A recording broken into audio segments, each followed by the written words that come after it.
चल हेलो दोस्तों, आज हम 90 TPH FBC बॉयलर के जो PA फैन होता है उसको कैसे डिजाइन किया जाता है, कितने TPH बॉयलर है तो कितने कैपेसिटी का PA फैन लगाया जाता है और कितना पावर का मोटर लगाया जाता है, इसके लिए बहुत विधिवत बताएंगे। आप लोग इसको शुरू से लास्ट तक जरूर देखिए ताकि आप लोगों को स्टेप बाय स्टेप समझ आए। और इससे पहले आप लोग इस चैनल को सब्सक्राइब कर लीजिए। सब्सक्राइब करके बेल आइकन बटन दबा दीजिए ताकि कुछ भी नया वीडियो पावर प्लांट के टेक्निकल के बारे में बनाए आप लोगों तक सबसे पहले पहुंचे। इसलिए आप लोग जल्दी जल्दी जितने लोग हैं सब्सक्राइब कर लीजिए। और देखिए, आगे बताने जा रहा हूं कि PA फैन का सबसे पहले हम कैपेसिटी ज्ञात करेंगे। कैपेसिटी के बाद में पावर को कैलकुलेशन करेंगे कि हमारे पास जैसे 30 TPH वाला है, 45 TPH वाला है, 10 TPH बॉयलर है FBC का, उस समय उस बॉयलर में कितने TPH का PA फैन, कितने कैपेसिटी का PA फैन हम लगा सकते हैं, कितने इसके अब उससे ज़्यादा को लगा सकते हैं और जितना हम लोग कैलकुलेशन करेंगे उससे नीचे का नहीं लगा सकते। ये हमको जानना बहुत ज़रूरी है। प्लीज़ इस वीडियो को शुरू से लास्ट तक जरूर देखिए। यह वीडियो बहुत इंफॉर्मेटिव वीडियो होने वाली है। अब बताते हैं, हम कैपेसिटी ज्ञात करने से पहले कुछ स्टेप्स हैं, वो स्टेप्स को स्टेप बाय स्टेप हम फॉलो करेंगे तो बहुत आराम से हम लोग कैपेसिटी निकाल सकते हैं। एक बॉयलर डिजाइनर होता है, वो सब ये चीज़ को फॉलो करके वो डिजाइन बॉयलर का करता है। उसके जितनी ऑक्सिलरी है, सारे ऑक्सिलरी बॉयलर के उसको कैपेसिटी पर डिपेंड करता है। बॉयलर की कैपेसिटी पता रहेगा तो ID, FD, PA और BFP फीड पंप जो होता है, सारे के सारे कितने कैपेसिटी उसकी रहेगी, कितना पावर उसमें सप्लाई दिया जाएगा, ये सब चीज़ उसको पता करके लूनर डिजाइन का एक डाटा देता है।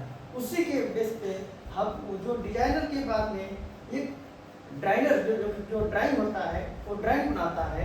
बनाने के बाद तब प्लांट में कोई इंस्टॉलेशन होती है। तो सबसे पहले बहुत इंपॉर्टेंट चीज़ है, ये हम लोग बेसिक जो डाटा है, सबसे स्टार्टिंग डाटा है, इसके बारे में सुनते हैं। जैसे 90 TPH बॉयलर मैंने लिया, कितने TPH लिया है? 90 TPH FBC बॉयलर के लिए वो फ्यूल जो लिए हैं वो राइस हस्क पे लिए। राइस हस्क जो है उसको फ्यूल लिए है। ये डाटा मैंने वो फील्ड में कैलकुलेट नहीं किया हूँ, ये अप्रोक्स डाटा लिया। फील्ड में कैलकुलेट करके वो डाटा को लेता है कि जैसे उसकी GCB कितनी है, एक्चुअल GCB रहता है उसके अनुसार लेता है। और स्टीम का जो चार्ट से होती है, स्टीम का टेम्परेचर पूछता है कि स्टीम का टेम्परेचर कितना रहेगा, प्रेशर कितना रहेगा, उसके अनुसार टेम्परेचर प्रेशर के अनुसार एंथैल्पी उसको पता चलता है। तो मैंने एक अप्रॉक्स वैल्यू लिया है। इस प्रकार का एक मैं रूल्स बता रहा हूँ। उसके पास ओरिजिनल वैल्यू लेकर डिजाइनर जाता है तब उसको डिजाइन करता है। तो मैंने एक अप्रॉक्स लिया है। आप लोगों का इस वैल्यू पर आप लोग रखेंगे, आ भी सकता है, नहीं आ सकता। यदि इतना जो दिखा डाटा है, इतना डाटा का आप लोगों का स्टीम और फ्यूल रहेगा तभी ये एक्यूरेट आएगा। ये डाटा आप लोगों का वेरिएशन हो सकता है, इसलिए आप लोगों को जो डाटा रहेगा उसी डाटा को वैल्यू रख करके निकालेंगे तो बहुत अच्छा से इसका कैपेसिटी पता चलेगा। देखिए, कैपेसिटी हम पता करने के लिए फर्स्ट स्टेप क्या होता है कि फ्यूल कैलकुलेशन। फ्यूल का जो कैलकुलेशन होता है, इस फ्यूल का कैलकुलेशन करते हैं। जैसे हमारे पास कितने TPH का बॉयलर है? 90 TPH बॉयलर है। मैंने क्या 90 TPH यहाँ पे हमारे पास है। और इफिशियंसी 80 से 85% EFBC का मैक्सिमम होता है। और एंथैल्पी मैंने लिया 660 किलो कैलोरी पर केजी। ये उसके टेम्परेचर प्रेशर के अनुसार वेरी करेगा, ये एक्चुअल नहीं रहेगा। ये मैं एक स्टैंडर्ड के अनुसार वैसे मान लिया हूँ, बट इतना नहीं रहेगा इसको कैलकुलेशन करने के लिए। जो ओरिजिनल डाटा रिक्वायरमेंट होता है कस्टमर को, उसके अनुसार माना जाता है। तो ले लिया अपना। और फ्यूल का जीसीबी 3000 किलो कैलोरी पर केजी, ये राइस एग्जाम्पल के तौर पर मैंने भूसी का लिया है। अब इसके बाद में देखते हैं कैसे कैलकुलेशन करते हैं। जो फ्यूल होता है, फ्यूल को कितने टन, 90 TPH का बॉयलर है, कितने टन फ्यूल 1 घंटे में यूज करेगा, उसके बारे में कैलकुलेशन किया। Steam into enthalpy divided by efficiency into GCB, ये फ्यूल हमको इससे पता कर लेते हैं। जब इससे करते हैं, इसका वैल्यू हम रखा 90 रखा, और इसकी जीसीबी 660 रखा, और इसकी 85 एफिशिएंसी 85 रखा, और इसमें उनके 300 किलो कैलोरी है, तो 3000 है, 3000 किलो कैलोरी मैंने रखा। इसको जब सॉल्व किया, सॉल्व करने के बाद में 23.3 TPH होता है। इतना तक शायद आप लोगों को समझ आ गया होगा। यदि ना हो तो एक बार और समझा दूँ। इसलिए फिर एक बार रिवीजन करता हूँ। आप लोग देखिए कि हमारे पास 90 TPH का बॉयलर है, 90 TPH का बॉयलर है, तो उसमें फ्यूल कितना कंजप्शन होगा, इसके लिए हम लोग देखते हैं। तो हम लोग बॉयलर का एफिशिएंसी 80 से 85 एफिशिएंसी बॉयलरों का मैक्सिमम होती है। और एंथैल्पी मैंने ले लिया 660 किलो कैलोरी पर केजी। ये वेरी करेगा, ये एक्यूरेट आपको नहीं आएगा, क्योंकि जो कस्टमर को रिक्वायरमेंट होता है उसकी टेम्परेचर प्रेशर, उसके अनुसार ये एंथैल्पी आती है। और जीसीबी और वहाँ का जो फ्यूल रहेगा उसके अनुसार जीसीबी होती है। मैंने एक राइस हस्क जीसीबी लिया हूँ। इस राइस हस्क की जीसीबी पर या 3000 किलो कैलोरी पर केजी में यहाँ पर जीसीबी लिया है। इसके अनुसार ये भी वेरी करेगा आप लोगों के फ्यूल के अनुसार। जैसे फ्यूल का जो होता है, फ्यूल कितने TPH हमको 1 घंटा में यूज होता है, उसके लिए मैंने क्या फार्मूला रखा है, steam into enthalpy, steam divided by efficiency into GCB. Steam हमारा 90 TPH 663 था, इसका हमारा एंथैल्पी को पुट किया, और यहाँ पर हमारा एफिशिएंसी था 85 रखा, और यहाँ पर किलो कैलोरी जीसीबी रख दिए। इसको कैलकुलेशन किए तो 23.3 TPH आ गया। यहाँ तक आप लोगों को समझ आ गया होगा, यहाँ तक आप लोगों का समझ आ गया होगा। ठीक है, मैं आगे बताने जा रहा हूँ कि ये तो हम लोग फ्यूल जान लिए। फ्यूल जानने के बाद में अब आता है एयर का। हमको एयर का कितना रिक्वायर होगा, एयर का रिक्वायर नहीं तो पता चलेगा। तो हम PF फैन का कैपेसिटी कैसे ज्ञात करेंगे, PF फैन का कैपेसिटी कैसे ज्ञात करेंगे, इसलिए हम लोगों को एयर जानना बहुत जरूरी है। तो हम नॉर्मली EFBC बॉयलर में एयर का रिक्वायर होता है 5 से 6 kg एयर पर केजी ऑफ द फ्यूल। देखिए मैंने लिखा है नॉर्मली EFBC बॉयलर में एयर का रिक्वायर होता है 5 to 6 kg एयर पर केजी ऑफ द फ्यूल। ये भी वेरी करेगा अलग अलग जगहों पे, बट इससे 5 से 6 के लगभग इसके बीच में आता है। और उसको मैंने किया 5 और 6 का जो केजी था उसको ले लिए 5 और 6 का दोनों के बीच का 5.6 केजी पर केजी ऑफ द फ्यूल लिया। इस प्रकार का हम लोग इसको ले लिए। अभी हमको मैंने ये फ्यूल जो नीचे आया था, फ्यूल जो हमको यूज हो रहा था वो कितना था, फ्यूल कंजप्शन के लिए 23.3 था। 23.3 था। इसको क्या करेंगे 23.3 को, अब हम केजी में कन्वर्ट करते हैं। 23.3 को केजी में कन्वर्ट करेंगे, 1000 से मल्टीप्लाई करेंगे तो कितना आ जाएगा 23,300 केजी आ जाएगा। अब हमको एयर फ्लो अभी लिया था नीचे, तो उसमें कितना था कि हमको 5 से लेकर के 5 तक 6 केजी लेते थे। 1 केजी जो था फ्यूल को कंजप्शन के लिए। तो हम उसको 5 और 6 के बीच में 5.5 के लिए और इसका मल्टीप्लाई जब किए तो हमारे पास ये हमारा आ गया एयर। ये हमको जो आ गया यहाँ पे एयर इतना केजी पर आवर हो गया, केजी पर आवर हो गया।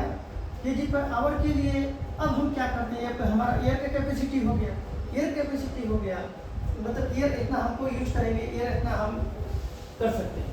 अब आता है पीएफ का कैपेसिटी। पीएफ का कैपेसिटी होता है, ये क्या आ गया था, टोटल एयर आया था। फ्यूल को कंजप्शन करने के लिए कितना का हमको जरूरी पड़ा, ये टोटल एयर आ गया। ये क्या हुआ, ये टोटल एयर हो गया। टोटल एयर में अब क्या करेंगे, पीएफ का कैपेसिटी, पर पीएफ का कैपेसिटी होता है टोटल एयर का 50%।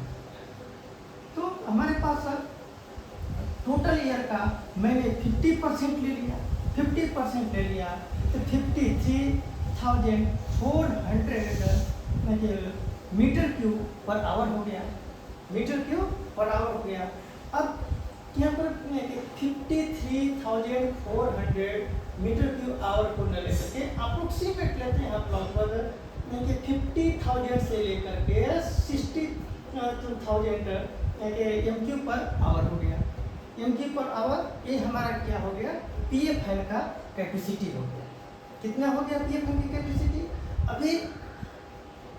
अभी स्टेप 2 में मैंने निकाला था टोटल एयर रिक्वायरमेंट।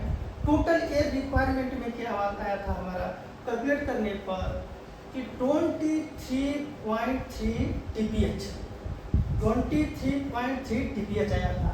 तो उसको क्या करेंगे हम लोग, अब केजी में कन्वर्ट करेंगे, क्योंकि केजी में मैंने कन्वर्ट किया। कन्वर्ट करने का वजह क्या है कि हम 1 केजी फ्यूल को जलाने के लिए 5 से 6 केजी हमको एयर चाहता है। ये केजी में है तो इसको भी मैंने केजी में कन्वर्ट कर दिया। तो टीपीएच को केजी में कन्वर्ट किया तो क्या हो गया, यहाँ पर 23,300 केजी इंटू 5.5 के। तो अब इसके बाद में आ जाता है, इसको जब हम कैलकुलेशन किए तो 1,28,150 केजी पर आवर इसकी टोटल एयर हो गया इतना, टोटल एयर की रिक्वायरमेंट होगा। अब हम पीएफ को क्या करते हैं, टोटल एयर का 50% लेते हैं, ये 50% 45 से 50% लेते हैं, कोई चोल नहीं है, हमको रिक्वायरमेंट के अनुसार लेते हैं 45 से 50%। तो मैंने यहाँ पर 50% रखा है, 50% रखा है। तो जब उसका 50% हम लेंगे तो क्या हो जाएगा, 53,400 मीटर क्यूब पर आवर। तो 53,400 मीटर क्यूब आवर को न लेकर के हम लोग क्या करते हैं, उसके अप्रोक्सीमेट लेते हैं। तो यहाँ पर 50,000 से 60,000 metre cube per hour PF की एयर का कैपेसिटी हो। यहाँ तक आप लोगों को अच्छा से समझ आ गया होगा कि पीएफ की कैपेसिटी कैसे निकालते हैं। तब हम जान रहे पीए हेडर जो प्रेशर होता है, अब पीए हेडर प्रेशर फ्यूल को कन्वे करने के लिए हम क्या उसमें करते हैं, फ्यूल को पीए हेडर प्रेशर 1000 mmWc से या 1000 mmWc लेते हैं। जब उससे थोड़ा हम जब स्टार्टिंग करते समय 800 से लेकर के 1200 mmWc रखते हैं। ये लगभग सभी बॉयलरों की में यूज होता है। ये बीसी सहित बॉयलरों में इतना पीए हेडर प्रेशर होता है कि 1000 mmWc जाता है, उसके आसपास होता है 800 से 1200 mmWc उसके पीए हेडर प्रेशर हो गया, इतना हो गया। अब क्या करते हैं हम जानते हैं कि पीए फैन का उसको पावर कैलकुलेशन कैसे करें। ये तो उसका पीएफ फैन की कैपेसिटी फाइंड आउट कर लिए, पीएफ फैन का ये पूरा के पूरा कैपेसिटी फाइंड आउट हो गया। ये तो था पीएफ फैन का प्रेशर। पीएफ फैन का प्रेशर नॉर्मली जितना होता है उतना लगभग डीसी बॉयलर में सभी जगहों में अप्रोक्सीमेट यही वैल्यू होता है। और पावर कैलकुलेशन के लिए हम यहाँ पर आगे चलते हैं। पावर कैलकुलेशन के लिए पावर फार्मूला मैंने पिछले वीडियो में भी बनाया था, P = Q × P divided by 102 into efficiency. ये हम पिछले वीडियो में बनाए थे। इसको कहते हैं पावर फार्मूला बोलते हैं। ये पावर फार्मूला है। पावर फार्मूला में हम इसका वैल्यू रखेंगे तो जो प्राप्त होगा वो हमें फाइंड आउट होगा, वो क्या होगा, पी एफ एन का पावर। पी एफ एन में इतना पावर का मोटर लगा सकते हैं, इससे कम नहीं लगा सकते हैं, इससे ऊपर का मोटर लगा सकते हैं। जैसे क्यू है, क्यू का वैल्यू मैंने फाइंड आउट किया था, क्यू का वैल्यू फ्लो जो था, कैपेसिटी थी जो कितना था, यहाँ पर 53,400 मीटर क्यूब पर आवर था।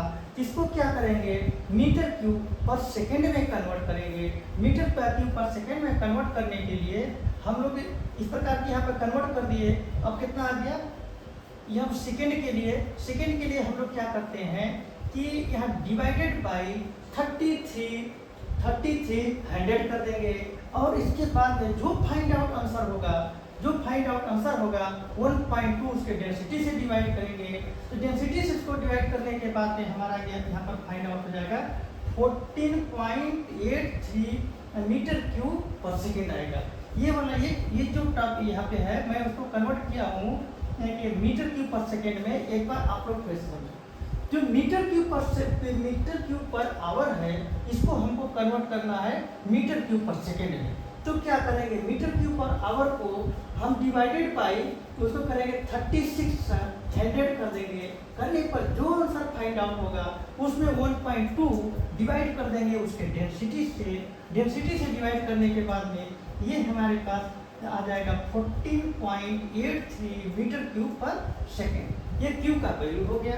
और पावर फार्मूला जो होता है, इस पावर फार्मूला में हम लोग क्या करेंगे, क्यू का वैल्यू यहाँ पे रखा, और इसके बाद में होता है कि क्यू का वैल्यू रख दिए। अब आता है डेल्टा पी प्रेशर, इसको बोलते हैं डेल्टा पी प्रेशर, जो मैंने पी हेडर का प्रेशर बोला था।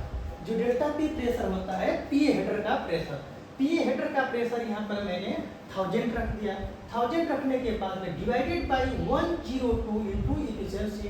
फैन का एफिशिएंसी लगभग 70 से 75% होता है, इसलिए फैन का एफिशिएंसी 0.7 रखा, क्योंकि 70% को कन्वर्ट करेंगे तो इसमें 0.7 आ जाएगा। इसको सॉल्व करेंगे, सॉल्व करने के बाद में इसके आ जाता है पावर कि 207 किलोवाट का उसमें मोटर सप्लाई देंगे, उसमें मोटर लगाएंगे, उसके मोटर के सप्लाई देंगे 207 किलोवाट। इससे कम नहीं दे सकते हैं, इससे ज़्यादा दे सकते हैं। ये हमारा आ गया पीएफएन का पावर। पीएफएन का कैपेसिटी मैंने बताया, फिर पीएफएन का मैं पावर बताया। ये सबसे पहले इसको एक बार रिजल्ट फिर से कर लो। आप लोग क्या करो, सबसे निकालना पड़ता है किसी भी बॉयलर में, या किसी बॉयलर के लिए पीएफएन का कैपेसिटी और पावर निकालने के लिए सबसे पहले क्या करते हैं, एक बार रिवीजन करिए।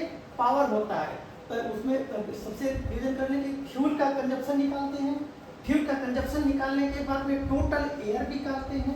टोटल एयर निकालने के बाद में पीएफएन की कैपेसिटी जब आती है टोटल एयर के लिए, तो उसमें 50% टोटल एयर का हम यहाँ पे जो आता है वैल्यू, वो पीएफएन की कैपेसिटी हो जाती है। पीएफएन में जो होता है, पीए का हेडर अप्रोक्सीमेट लगभग एपीसी सभी बार में होता है 1000 से होता है। 1000 एमडब्ल्यूसी मैंने लिया, 800 से 1200 एमडब्ल्यूसी के बीच में लिया।